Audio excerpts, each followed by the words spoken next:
খাল খান্দি ঘৰিয়াল চপোৱাৰ দৰে হ'ল মহানগৰীৰ আনন্দনগৰ নিবাসী গোপাল দাসৰ। এইগৰাকী গোপাল দাসক চুকত থাকি বুকত কামুৰিলে পুৰণি বন্ধুৱে।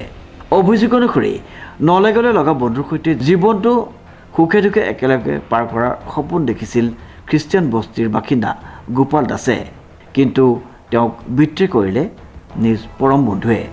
মই শ্ৰী গোপাল দাস।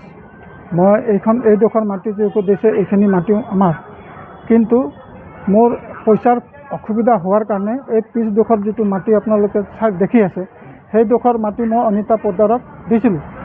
কিন্তু অনিতা পোদ্দাৰে আপোনাৰ কি কৰিলে, এজন ইছলামিক ধৰ্মী মানুহক বিক্ৰী কৰি থৈ গ'ল, কিন্তু আমি অজ্ঞাত, আমি একো নাজানো। কিন্তু আমাৰ আশে পাশে যিবিলাক মানুহ আছে, ৰাইট চাইডে, লেফ্ট চাইডে, বেক চাইডে যিবিলাক মানুহ আছে, তেওঁলোকে আমাৰ এইখিনিত মানে বৰ আপত্তিজনক মোক কৈছে, দাদা এইটো কি কাম হ'ল। গতিকে মই কৈছোঁ যে মই নিজে নাজানো, কিন্তু আমি মানুহৰ পৰাহে অলপকৈ শুনাত তেতিয়া আমি গম পালোঁ যে সেই মানুহজনক এজন ইছলাম ধৰ্মী মানুহক তেওঁলোকে বিক্ৰী কৰি থৈ গুচি গ'ল। কিন্তু আমাৰ লগত কোনো ধৰণৰ সেই কিনা মানুহজন আৰু বিকতা মানুহজনে আমাৰ লগত কোনো ধৰণৰ কোনো সম্পৰ্ক বা কৰা নাই।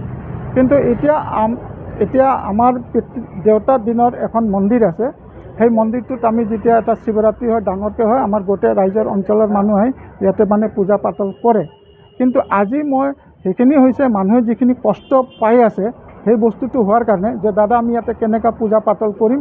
গতিকে আমি এইটোৱে ন্যায় বিচাৰিছোঁ। মুখ্যমন্ত্ৰী মহোদয়ে এখন কৈছিলে মাজতে যে য'ত হিন্দু মানুহৰ বসবাস থাকিব, য'ত মন্দিৰ মাথাই থাকিব, তাতে মুছলিম মানুহ মাটিখিনি কিনিব নোৱাৰিব। আৰু যেনেকৈ আজি এনেকুৱাও হ'ব লাগে য'ত মানে ইছলাম ধৰ্মৰ মছজিদ থাকে সেইখিনি ঠাইতো মানে হিন্দু মানুহ মাটি কিনি থাকিব নোৱাৰে। গতিকে মোৰ মুখ্যমন্ত্ৰী মহোদয়ৰ এইখিনি বিনম্ৰ নিবেদন থাকিব যে তেওঁ এটা সুবিচাৰ আৰু তেওঁ যিটো নামজাৰি কৰিছে, চেল ডিড কৰিছে, সেইখিনি বাতিল কৰিব লাগে বুলি মোৰ অনুৰোধ তেখেতৰ ওচৰত মই কৰিছোঁ। আৰু গৰিহণা জনাইছোঁ যে এই কাম যাতে আৰু বেলেগৰ তাত এনেকুৱা আৰু কতো নহয়। অভিযোগ অনুসৰি বন্ধু গোপালৰ অজ্ঞাতে ভূমিখিনি বিক্ৰী কৰিলে এগৰাকী অন্য বিপৰীত ধৰ্মৰ জনৈক আছিয়া খাতুনক। প্ৰায় 2 কঠা ভূমিৰ 15 লেচা ভূমিতে প্ৰতিবেশী হিচাপে অন্য ধৰ্মৰ লোকৰ সৈতে ধৰ্মৰ সংস্কৃতিৰ সংকটত ভুগিছে গোপাল দাসে। মানে সিহঁতৰ এইটো মাটিটো সিহঁতৰ আছিলে। চ' তাহাঁতে এতিয়া গম নাপাওঁকে তেনে হঠাতে আৰু বেলেগ কাষ্টৰ মানুহৰ তাত বিক্ৰী কৰি গুচি গৈছে। আৰু লগতে মন্দিৰ এটা আছে, চাৰিওফালে একেই মানুহ আৰু হিন্দু মানুহ আছে, যিহেতুকে এইটো কৰিব নালাগিছিল। হয়, সেইটো সেনে কৰিছে।